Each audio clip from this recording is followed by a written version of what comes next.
Okay. Illustration number 23. Calculate the earning of Rakesh and Ramesh from the following particulars. This question have been asked for 15 marks and 20 marks. In recent exam also it was for 20 marks.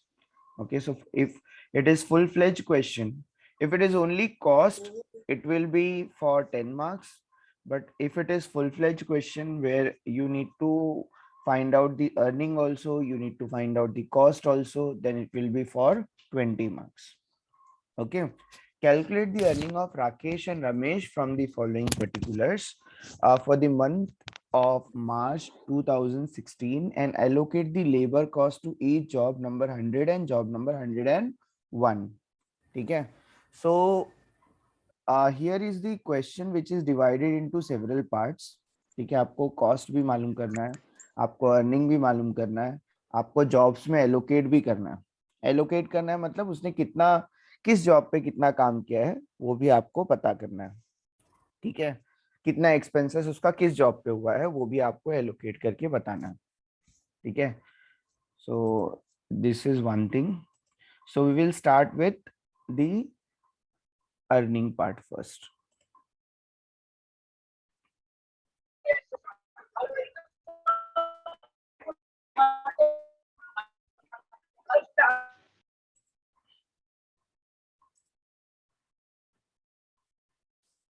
ठीक है, okay. कुछ incomplete था क्या?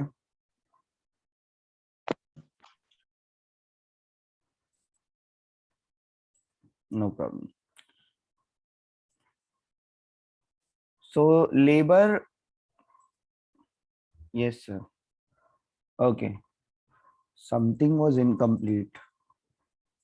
इस question से earning नहीं find out किया था क्या? देखो ये इधर पे ऐसे दिख रहा है इसलिए बोला. एम्प्लॉयर्स कंट्रीब्यूशन, कैश, एम्यूनिटीज, ये वाला क्वेश्चन इनकम्प्लीट रह गया क्या? Illustration number 21. वेट, अच्छा 20 भेजा है, 21 नहीं हुआ है. Okay okay okay. So 21, this question was incomplete. So first we will complete this. From the following information, find out net wages payable in cash and also find out the cost of wages for the month of January. तो हम लोग ये find out कर रहे थे and यहाँ पे पीछे में हम लोग स्टक हो गए थे. ठीक है, इसलिए ये क्वेश्चन जो है देखो इनकम्प्लीट है. ओके, क्या क्या था इस क्वेश्चन में? We had basic wages per month 40,000 into 12 हम लोगों ने कर लिया था. यहाँ पे वी हैड डीए, वो भी हम लोगों ने कर लिया था. Total amount of deposit to PF था, तो हम लोगों ने उसको दो पार्ट में डिवाइड कर लिया था, है ना. तो अब पीएफ का डिपॉजिट 12,000 था और यहाँ पर अगर आप देखेंगे तो इक्वल था एम्प्लॉयर और एम्प्लॉय का रेशियो. तो 1:1 में हम लोगों ने डिवाइड कर दिया था. मतलब एम्प्लॉयर का कितना हुआ था 6,000 और ईएसआई भी टोटल दिया हुआ है, इधर पे बोला है 2:1. तो हम लोग ने एम्प्लॉयर का रेशियो ले लिया था 2/3, तो इट वाज 3,000. तो यहाँ पे एम्प्लॉय का कितना बच रहा था? यहाँ पे 6,000 है एम्प्लॉय का और 4,500 में से 3,000 गया, तो एम्प्लॉय का यहाँ पे कितना था? 1,500 था. ठीक है, ये इसलिए रख रहा हूँ क्योंकि ये एम्प्लॉय के लिए मालूम करने के लिए आपको काम आएगा तब. ठीक है, दिस इज फॉर एम्प्लॉय. ठीक है, जब आएगा तब हम लोग देखेंगे. बट यहाँ पे तो हम लोग किसकी जरूरत थी? एम्प्लॉयर की. एम्यूनिटीज वगैरह भी हम लोग ने ले लिया था, एक्सपेंसेस और एम्यूनिटीज भी ले लिया है. Recovery of staff quarter rent भी ले लेना है आपको. रिकवरी मतलब reimbursement of staff quarter rent,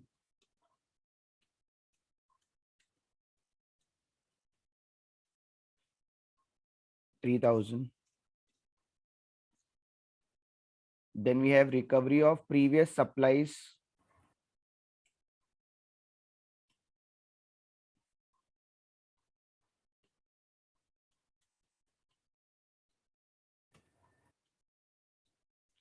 previous.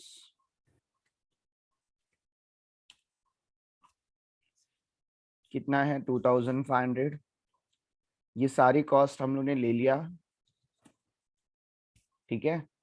Okay, now add them, आपको टोटल कॉस्ट मिल जाएगी।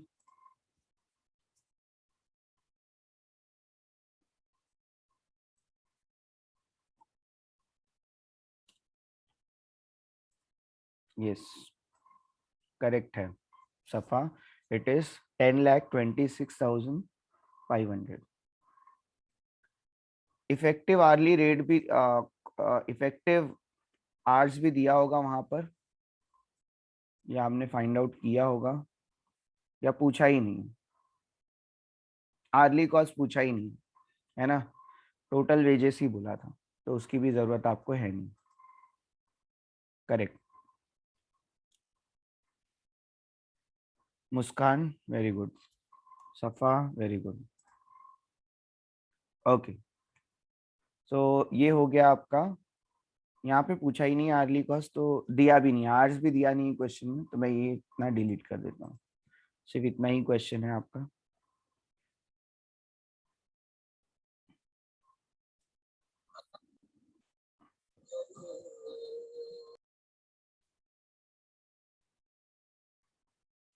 ये मैंने आपके ग्रुप में भेज दिया है, ठीक है। And now we will learn how to find out the wages payable to employee, या फिर अर्निंग ऑफ द एम्प्लॉय कैसे फाइंड आउट करते हैं, ठीक है, वो हम लोग आज सीखेंगे, ठीक है। तो एम्प्लॉय की अर्निंग क्या है, यही मैं वापस से ले लेता हूँ, ज्यादा डिफरेंस नहीं होता कॉस्ट में। और तो अर्निंग क्या क्या है, ये बेसिक सैलरी जो है उसकी अर्निंग है, डीए जो है ये उसकी अर्निंग है। अभी हम लोग क्या मालूम कर रहे हैं, एम्प्लॉय वेजेस या फिर अर्निंग, ठीक है, एम्प्लॉय वेजेस या फिर अर्निंग।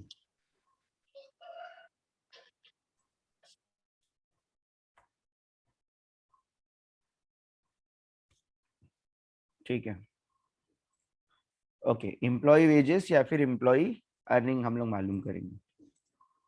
तो एम्प्लॉय को क्या क्या मिलने वाला है, उसकी सैलरी, उसकी डीए, उसको पीएफ वगैरह नहीं मिलेगा, निकाल दो, नहीं मिलता ना पीएफ, आपको नहीं मिलता, पीएफ तो डिपॉजिट होता है।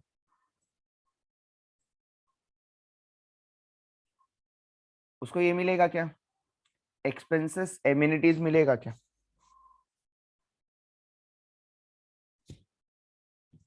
यस और नो,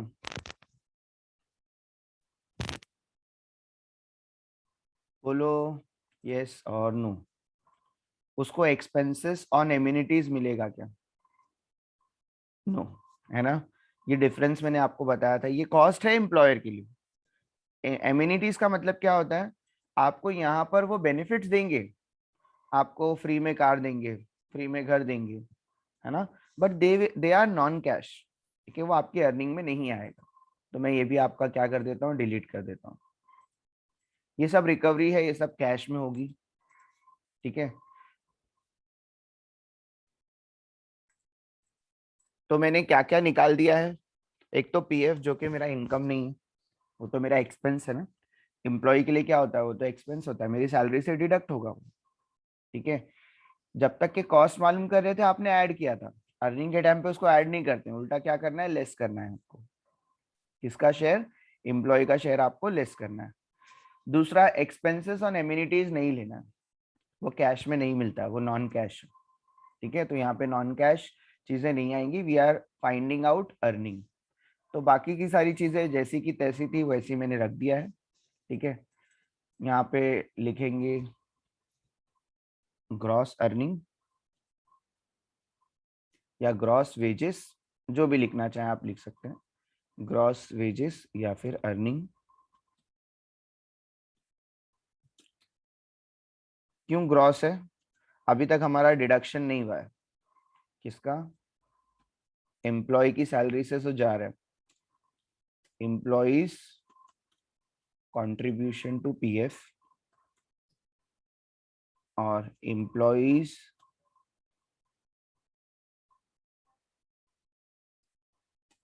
कंट्रीब्यूशन टू ESI, ये दो चीजें जो है उसकी सैलरी से डिडक्ट होती है। ठीक है, तो हम लोगों ने फाइंड आउट किया था अगर पीएफ में एम्प्लॉय, इधर ऊपर ही देखो कितना शेयर था एम्प्लॉयर का, 6000 था, एम्प्लॉय का भी कितना था, 6000 था, 1:1 का रेशियो था।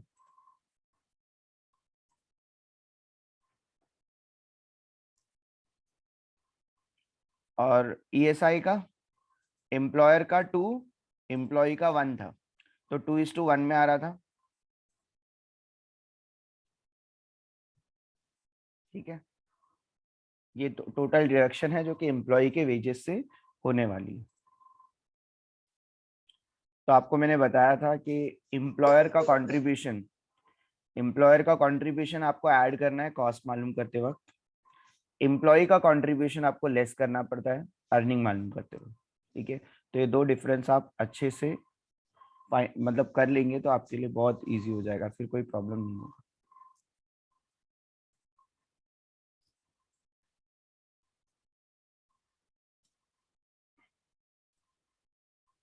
करेक्ट। ठीक है, और अब मैं क्या करूंगा, नेट वेजेस मालूम करना है मुझे, नेट अर्निंग। तो जो मेरा ग्रॉस अर्निंग था उसमें से डिडक्शंस को माइनस कर दिया तो मुझे मिल जाएगा नेट अर्निंग, नेट वेजेस या फिर अर्निंग। Any doubt? क्या क्या डिफरेंस है कॉस्ट और अर्निंग के बीच में वो आप देख लो। फर्स्ट ऑफ ऑल हमने यहाँ पे नॉन कैश चीजें नहीं लिया क्योंकि वो एम्प्लॉय को नहीं मिलती। ठीक है, दूसरा पीएफ और ईएसआई यहाँ पे डिडक्ट होगा एम्प्लॉय का, बस ये दो डिफरेंस है जो कि आपको आप दोनों के बीच में करनी है। Very good Khan Muskan. ठीक है, सो ये हो गया आपका copy and here it is pasted. ठीक है, तो वही क्वेश्चन का 21 का मैंने आपको इफेक्टिव आर्ली कॉस्ट, वैसे इफेक्टिव आर्ली कॉस्ट नहीं था वो, it was total cost only, hours उसमें दिए नहीं थे। Okay, then next is this. यहाँ पे भी हम लोग क्या करेंगे, सेम चीज है, पहले कॉस्ट मालूम करेंगे फिर उसके अर्निंग मालूम करेंगे। पहले लेकिन अर्निंग पूछा है, अर्निंग कैलकुलेट कर लेते हैं। मुझे बताओ अर्निंग मालूम करने के लिए क्या हम लोग बेसिक वेजेस लेंगे, डीए लेंगे, बताओ। अर्निंग मालूम करते वक्त क्या हम लोग उसका बेसिक वेजेस और डीए लेते हैं अर्निंग मालूम करते वक्त? अर्निंग के वक्त आपको लेना है या नहीं लेना है वो आपको बताना है। यस, करेक्ट है ना, लेना है। क्या नहीं लेना है, पीएफ एंड ईएसआई नहीं लेना है, क्योंकि वो उसका इनकम नहीं है, पहली बात तो ये। ठीक है, ओवर टाइम भी इसको मिलने वाला है तो ये भी ले सकते हो, लेकिन क्या एमिनिटीज आप लेंगे? हाँ, यस, पीएफ नहीं लेंगे, पीएफ ईएसआई नहीं लेंगे। हाँ, वेरी गुड, एमिनिटीज भी हम लोग नहीं लेंगे, है ना। तो आपको ये दो डिफरेंस आपको, हाँ, नो नॉन कैश हम लोग, नॉन कैश आपको चीजें नहीं लेना। तो मतलब यहाँ से हम लोग बेसिक वेजेस, डीए और ओवर टाइम ही ले पाएंगे, बाकी चीजें हम लोग नहीं ले पाएंगे, है ना। सिंपल सी चीजें। ये इम्प्लॉय का कंट्रीब्यूशन है तो ये आप लेस कर देंगे, सिंपल सी चीज है। तो यहाँ पे सारी चीजें आपके लिए रेडी है सिवाय ओवर टाइम के, क्योंकि ओवर टाइम में क्या दिया हुआ है, ओवर टाइम आवर्स दिए हुए हैं, है ना। ओवर टाइम कितना मिला है उसको वेजेस वो नहीं दिया है, ओवर टाइम उसके आवर्स दिए हुए हैं। ठीक है, ओवर टाइम के आवर्स दिए बेटा, ओवर टाइम अमाउंट में नहीं दिया है कि कितना है, तो मालूम करना पड़ेगा अपन को। ठीक है, this is called over time calculation. ठीक है, तो सबसे पहले आपको ओवर टाइम के बारे में पता करना पड़ेगा, ओवर टाइम होता क्या है, बताओ आप मुझे, चलो।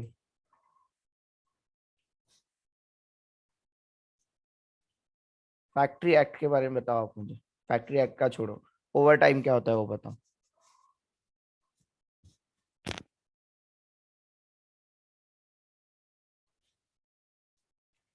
अरे बोलो, ओवर टाइम क्या होता है? Extra work. एक्स्ट्रा वर्क नहीं, एक्स्ट्रा टाइम। हाँ, वर्क टाइम से एक्स्ट्रा आवर्स काम करना। Very good. हाँ, तो फिर आपको समझ में आ गया। एक बात बताऊं, जब एक एम्प्लॉय अपने टाइम से ज्यादा काम करता है, ठीक है, तो एज पर फैक्ट्री एक्ट उसको कितना काम करना है? 9 आवर्स, है ना? 9 आवर्स उसको काम करना है। ये एज पर लेबर, जो लेबर के ऊपर अप्लाई होता है, 9 आवर्स होते हैं। अगर 9 आवर्स से ज्यादा एक लेबर काम कर रहा है, 10 आवर्स समझो, तो 1 घंटे का जो क्या मिलेगा उसको? ओवर टाइम मिलेगा। तो क्या ओवर टाइम भी उसको उसी रेट से मिलेगा जो उसको नॉर्मल सैलरी मिलती है? ओवर टाइम का भी रेट वही होगा। आपको पता है ओवर टाइम का रेट कभी भी क्या होना चाहिए? ज्यादा होना चाहिए, प्रीमियम होना चाहिए, है ना? इट शुड बी डबल, और कुछ तो एक रेशो होना चाहिए, है ना? इंक्रीज रेशो में मिलना चाहिए। करेक्ट है। यहाँ पे कई लोगों ने आंसर दिया है, ठीक है, सबके आंसर करेक्ट है। साइमन, मुस्कान, लक्ष्मी, कंचन, ठीक है, वंस अगेन। समझ में आया ना आपको? तो ओवर टाइम का अभी आपको मतलब देखो, जरूरी नहीं कि डबल ही हो, लेकिन प्रीमियम रेट होना चाहिए, ये जरूरी है। और ओवर टाइम अप्लाई कब होता है? पर डे 9 आवर्स के ऊपर। और पर वीक अगर आप देखेंगे तो 48 आवर्स के ऊपर अप्लाई होता है ना? तो आपको ये क्वेश्चन भी पूछा जाता है कि ओवर टाइम कब देना कंपलसरी हो जाता है किसी भी एम्प्लॉयर के लिए, ठीक है? तो वो आप याद रखेंगे, 9 आवर्स के ऊपर अगर वो वे मतलब काम कर रहा है तो। Okay, next. तो ओवर टाइम के ऊपर हम लोग जाएंगे। फर्स्ट ऑफ ऑल हमारा क्वेश्चन जहां तक हम लोग का कंप्लीट हो रहा है, हम लोग कंप्लीट करेंगे। हाँ, थोड़ा एक्स्ट्रा तो मिलना चाहिए ओवर टाइम में, ठीक है? ओके, नाउ बेसिक वेजेस, मतलब उसको बेसिक वेजेस तो मिलेगा। तो कितना बेसिक वेजेस मिलने वाला है उसको? अच्छा, राकेश और रमेश दो कॉलम है यहाँ पे, आप भी वैसे ही करेंगे। मैं ये कॉपी कर लेता हूँ।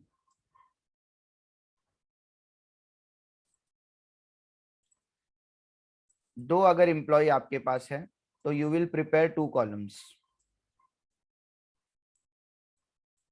चीजें सेम रहेगी दोनों के लिए, सिर्फ कॉलम 2 बनेंगे, ठीक है? अर्निंग मालूम करना है हम लोग को। पर्टिकुलर्स फॉर राकेश एक कॉलम बना लो आप, एंड फॉर रमेश आप एक कॉलम बना लो, ठीक है? अगर आपके पास दो एम्प्लॉय है तो आप 2 कॉलम भी बना लेंगे उनके लिए, ठीक है? यहाँ पे बेसिक वेजेस पर मंथ तो नहीं दिया है, बराबर ना? बेसिक वेजेस यहाँ पे पर मंथ नहीं दिया है, सिर्फ दिया है बेसिक वेजेस। मैं सारी चीजें कंफ्यूजन ना हो इसलिए डिलीट कर देता हूँ। ओके, ये भी डिलीट कर देता हूँ। Now it is perfect. Basic salary Rakesh की कितनी है? 15,000 है। अब यहाँ पे मल्टीप्लाई बाय 12 मत कर देना बेटा। क्यों? क्योंकि वहां पे पर मंथ नहीं दिया है। तो देखो, जो भी उनकी बेसिक सैलरी थी मैंने वैसे ही कॉपी करके पेस्ट कर लिया है, ठीक है? डीए कितना है?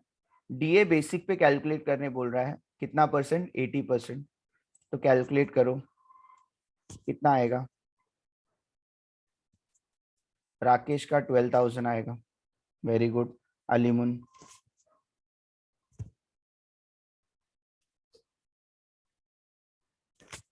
ठीक है? और रमेश का भी निकालेंगे हम लोग। रमेश का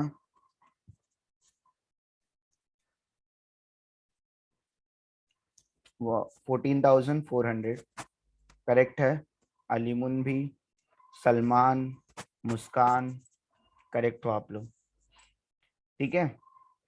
तो ये हो गया आपका बेसिक और आपका डीए, है ना? यहाँ तक के तो आपको कोई डाउट भी नहीं है, ये दोनों ही जगह आता है, चाहे आप वेजेस मालूम करो चाहे कॉस्ट मालूम करो। करेक्ट है महेश। ओके, तो ये सारी चीजें हो गई। अभी पीएफ और ईएसआई तो यहाँ पे डिडक्शन में आना चाहिए, है ना? लेस में होना चाहिए यहाँ पे, वो भी कौन सा? एम्प्लॉय का। हाँ, तो एम्प्लॉय का ही दिया हुआ है, चाहिए तो आप अभी लेस कर दो इसको। अर्निंग मालूम करते वक्त आपको इसको लेस करना है। Sir DA means what? Dearness allowance बोलते हैं बेटा डीए को, ठीक है? डीए मतलब डियरनेस अलाउंस। तो आप अभी टैक्स में भी पढ़ेंगे। अलाउंसेस आपको मैंने जब पढ़ाया था तब मैंने आपको बताया था, एक एम्प्लॉयर आपको सैलरी का कुछ पार्ट डीए में भी देता है, डीए मतलब आपकी स्टैंडर्ड ऑफ लिविंग को इम्प्रूव करने के लिए, ठीक है। तो अलाउंसेस मतलब कि आपको कैश में मिलते हैं सारे अलाउंसेस, लेकिन प्रॉब्लम इतना है कि उसको नाम दे देते हैं सिर्फ। ओके, तो बताइए पीएफ कितना होगा। पीएफ निकालना है बेसिक के ऊपर 10%, ठीक है। तो एम्प्लॉई, यहीं से कॉपी कर लेते हैं ना, दोनों लिखना पड़ेगा तो दो चीजें निकालना है आपको, पीएफ।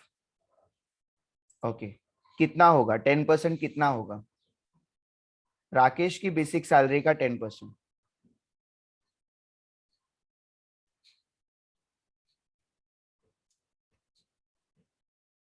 अरे बाप रे, मैंने मल्टीप्लाई नहीं किया। 1500। हाँ हाँ हाँ, ठीक है, 1500 बराबर है वाई वी। अच्छा, कोई क्वेश्चन था उसके ऊपर को, why we are calculating this on monthly basis, it is mention in question. Monthly basis, calculate the earning of Rakesh for the month of March. अच्छा, हाँ, मंथली बेसिस मतलब यहाँ पे अगर आप आवर्स देखेंगे, the normal working hours for the month is 225। तो ये जो डिटेल दी हुई पूरी की पूरी मंथली बेसिस पे दी है, ठीक है। इसलिए हम लोगों ने कहीं पे भी कुछ भी चीजें कैलकुलेशन नहीं किया। हाँ, तो ये करेक्ट क्वेश्चन था नेहा कुरैशी का, कि हमने हर एक चीज मंथली बेसिस पे क्यों कलेक्ट किया है, क्योंकि यहाँ पे आवर्स अगर आप देखेंगे, normal working hours for the month, जो आवर्स दिए हैं वो मंथ में दिए, ठीक है। अगर आप हर जगह पे देखेंगे, यहाँ पे देखो आप, आवर्स जो है वो पर एनम में थे, तो हर चीज को हम लोग किस में कन्वर्ट कर रहे थे, पर एनम में कन्वर्ट कर रहे थे, ठीक है। तो ये जो नीचे आवर्स दिए होते हैं ना, ये बहुत इंपॉर्टेंट रोल प्ले करते हैं आपके क्वेश्चन को मॉडिफिकेशन में, ठीक है। स्पेशली जब क्वेश्चन बड़ा होता है ना, तो आपको बहुत ज्यादा एडजस्टमेंट नहीं करने बोलता है वो, तो जैसा क्वेश्चन दिया होता है वैसे ही आपको क्या करना होता है, कॉपी पेस्ट करना होता है, ठीक है। तो वो कभी भी आपको ये नहीं करते कि यहाँ पे मल्टीप्लाई करो, वहां पे ये करो, यहाँ पे ये करना है, ज्यादा मगजमारी नहीं होती, ठीक है। सारी चीजें एक ही यूनिट में दी होती। But question was very valid कि हम लोगों ने हर एक चीज मंथली बेसिस पे क्यों कैलकुलेट किया है, क्योंकि यहाँ आवर्स भी जो है वो मंथ बेसिस पे है, और मालूम भी करने बोला है फॉर द मंथ ऑफ मार्च, ठीक है। तो हम लोग को एक ही मंथ की डिटेल उसने फाइंड आउट करने बोला है, और यहाँ पे आवर्स भी जो है मंथली है। यहाँ यहाँ अगर आवर्स आपके एनुअल होंगे तो आपको सारी चीजें एनुअल ही करने देंगे, लेकिन नॉर्मली ये चीज के लिए वो लोग एडजस्टमेंट नहीं देते हैं। नेहा, आपका डाउट क्लियर हो गया कि हम लोगों ने सारी चीजें मंथ में क्यों लिया है, क्योंकि यहाँ पर पहली बात तो उन्होंने स्पेसिफाई भी नहीं किया था यहाँ पे कि क्या है, लेकिन यहाँ पे डिटेल दिया है for the month of March ही मालूम करना है आपको, ठीक है। तो एक ही महीने की डिटेल आपको मालूम करना है। यहाँ नीचे जाओगे तो आपको आवर्स भी मंथली ही दिया हुआ है, ठीक है। तो एवरीथिंग इज इन मंथ, तो आपको मंथ में ही सारा कैलकुलेशन कर लेना है, there is no other confusion. Okay, ESI का रेट ले लेते हैं। ओके नेहा, अभी आगे जाते हैं और एम्प्लॉय का ईएसआई मालूम करते हैं। ESI is 3%। हाँ, किसी ने ऑलरेडी आंसर दे दिया है, इट इज 450 एंड 540। अच्छा, आगे भी आंसर आपने दिया था, मैंने अभी तक के उसको देखा नहीं है, लेकिन 3% ना। अच्छा, इसका 1500 था, तो इसका भी आपने बताया था। किसने आंसर दिया है, 1500 एंड 1800 नाजमिन ने आंसर दिया था। उससे पहले भी किसने आंसर दिया है, सलमान ने आंसर दिया है उससे पहले, ठीक है। तो इट इज 10%, तो मैं लिख देता हूँ यहाँ पे, दिया है क्वेश्चन में।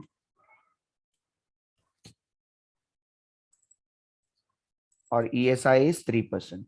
अच्छा, ये परसेंटेज कैलकुलेट किसके ऊपर करना है आपको, बेसिक के ऊपर कैलकुलेट करने बोला है,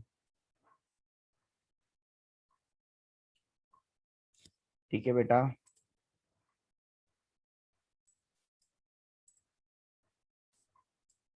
ठीक है, तो मेरे पास एक्सेल है, तो मेरे लिए ड्रैग करने का ऑप्शन है। वेरी गुड, 450 540, मुस्कान करेक्ट है, अलीमुन करेक्ट है, सफा करेक्ट है, महेश, विश्वकर्मा लक्ष्मी, फिर यस, ठीक है, आप लोग करेक्ट हो। 10% बेसिक पे निकालना है, 10% बेसिक पे निकालना है। फिर उसके बाद ESI 3% निकालना है, तो बेसिक पे बोला है। ध्यान से, ये लोग कभी कभी यूनिट भी चेंज करते हैं, ठीक है, तो किस पे कैलकुलेट करना है वो भी कभी कभी चेंज कर देते हैं। यहाँ तक के कोई डाउट है आपको? बोलो।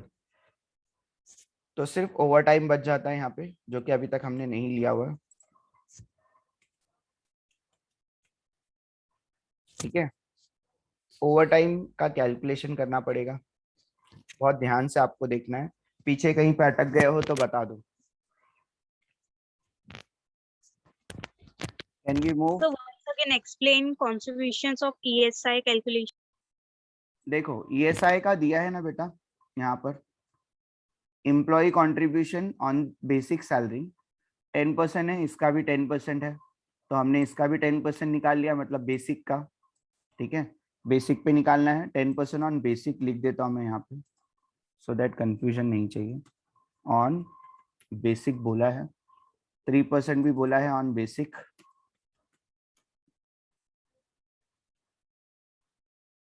क्या हो रहा है,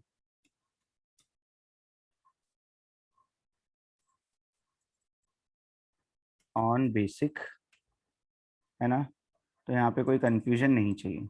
क्लियरली बोला है कि एम्प्लॉय कंट्रीब्यूशन कैलकुलेट करना है 10% ऑन बेसिक, इसका भी 10% है, तो हमने क्या किया, सिर्फ इनका बेसिक लिया और बेसिक के ऊपर से कितना निकाला, 10%, ठीक है। और ये भी याद रखना है कि अर्निंग मालूम करते वक्त PF एंड ESI लेस होता है, कॉस्ट मालूम करते वक्त ये ऐड होता है, ठीक है। तो दोनों में कंफ्यूजन भी नहीं चाहिए, ESI और PF हमेशा लेस होगा अर्निंग मालूम करते वक्त, ठीक है। तो मैंने लेस पहले ही कर दिया है, भले, Yes. हाँ, भले हमने अभी तक के इसको पूरा कैलकुलेशन नहीं किया, बट PF और ESI हमने कर लिया, क्योंकि मैं चाह रहा हूँ कि आप पूरा कंसंट्रेशन अभी ओवर टाइम पे करना चाहिए। ओवर टाइम आ जाएगा तो ऐड करके ग्रॉस वेजेस आएगा, लेस करके आपका नेट वेजेस भी आ जाएगा, ठीक है। तो ओवर टाइम के साथ जाते हैं अभी। ओवर टाइम का कैलकुलेशन जो है वो आपको सीखना है, इट इज डिफिकल्ट, ठीक है। Over time, okay. Over time के बारे में सबसे पहले बेस, आर्स उसके दिए हुए, आर्स तो हमारे पास है, आर्स दिए 18 एंड 15, 18 एंड 15। अच्छा, मुझे एक बात बताओ, ये लेंगे क्या expenses on amenities? No. No, है ना। तो आपको पता है हम लोग अर्निंग मालूम कर रहे हैं, तो एक्सपेंसेस ऑन एम्यूनिटीज हम लोग नहीं लेने वाले, ठीक है। ओवर टाइम आवर्स मुझे मिल गए। ओवर टाइम आवर्स से मुझे मालूम करना है वेजेस पर आवर को, ठीक है, वेजेस पर आवर, जिसको हम लोग बोलते हैं बेसिस, ठीक है। अभी ये बेस जो है वो आपको क्या करना पड़ेगा, कैलकुलेट करना पड़ेगा। आवर्स आपके पास है, मतलब कितने आवर्स उसने काम किए ये आपको पता है, लेकिन 1 घंटे का उसको कितना मिलेगा वेजेस पर आवर, वो आपको पता नहीं है अब तक, है ना।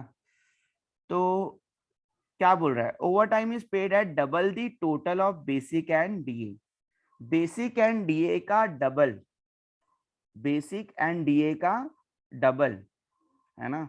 जितना उसको नॉर्मल मिलता था उतना नहीं मिलेगा ओवर टाइम, कितना मिलेगा, double the basic and DA। तो मुझे बताओ उनका बेसिक एंड DA मिलाकर कितना होता है, यहां से मैं कॉपी कर लूं, यही है उसका बेसिक एंड DA।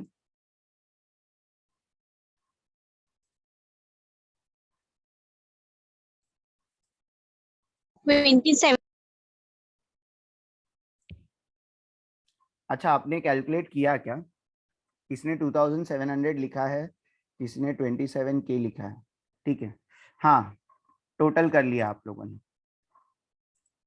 इसको थोड़ा सा ब्लैंक करूं, बहुत कंफ्यूजन होता, ठीक है।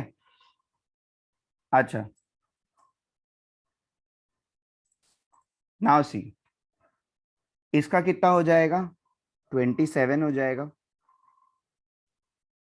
इसका कितना हो जाएगा,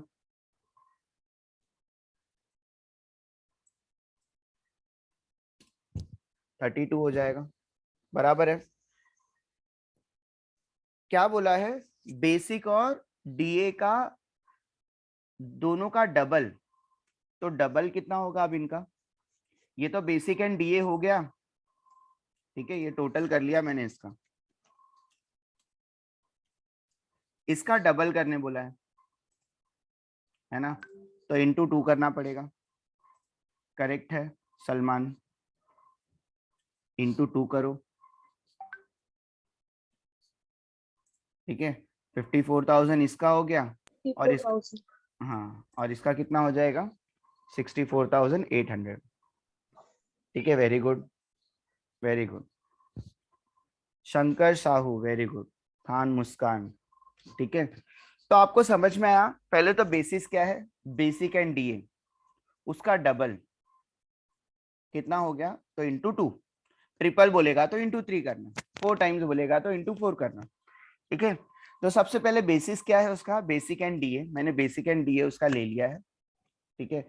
उसके बाद उसको डबल कर दिया एज पर इंस्ट्रक्शन जो कि क्वेश्चन में दिया हुआ है यहाँ पर, over time is paid double the total of basic and DA, तो मैंने बेसिक एंड डीए का टोटल लिया, उसको डबल कर दिया, एज पर इंस्ट्रक्शन आपको उसको फॉलो करना है। सिर्फ बेसिक बोलेगा तो सिर्फ बेसिक लेना है, बेसिक एंड डीए दोनों बोलेगा तो दोनों लिया हमने, ठीक है।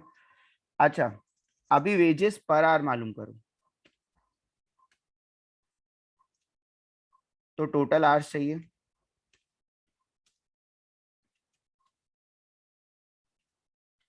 जो कि क्वेश्चन में दिया है 225, देख लो यहाँ पर है, the normal working hours for the month is 225,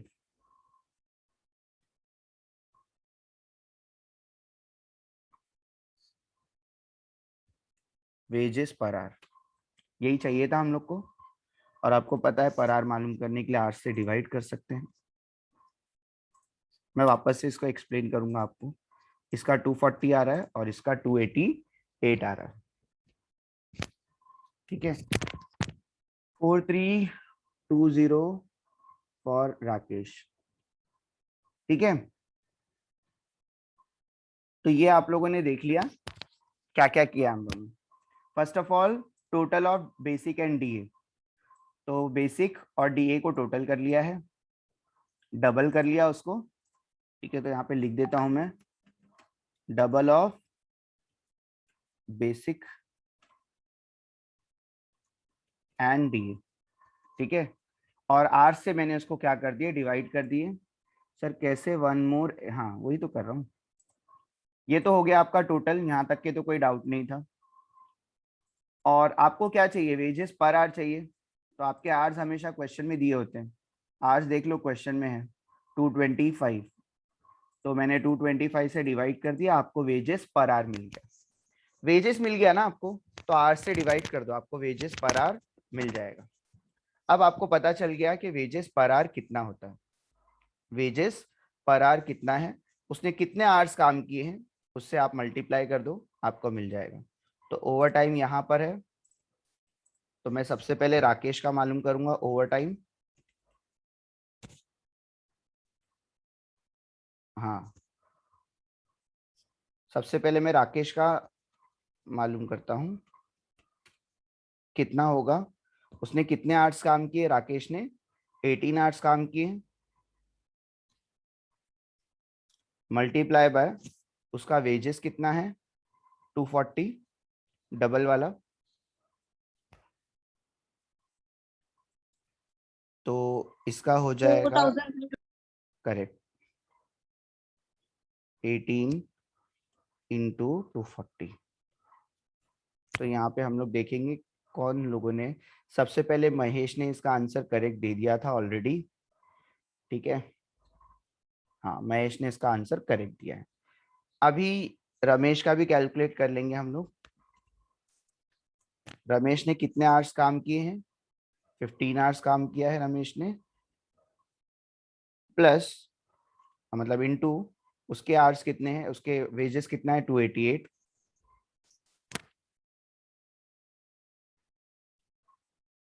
It's also 4320. हाँ सेम ही आ रहा है ना, 4320 ही आ रहा है, ठीक है, ओके। तो यहाँ पे मालूम करो total, sorry, gross wages, gross wages कितना होगा इसका, टोटल कर लो।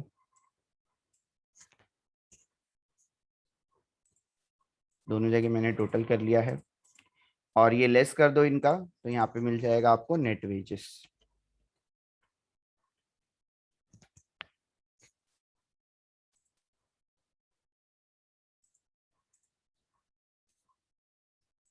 ठीक है, यहाँ पे भी वैसे ही करना है आपको।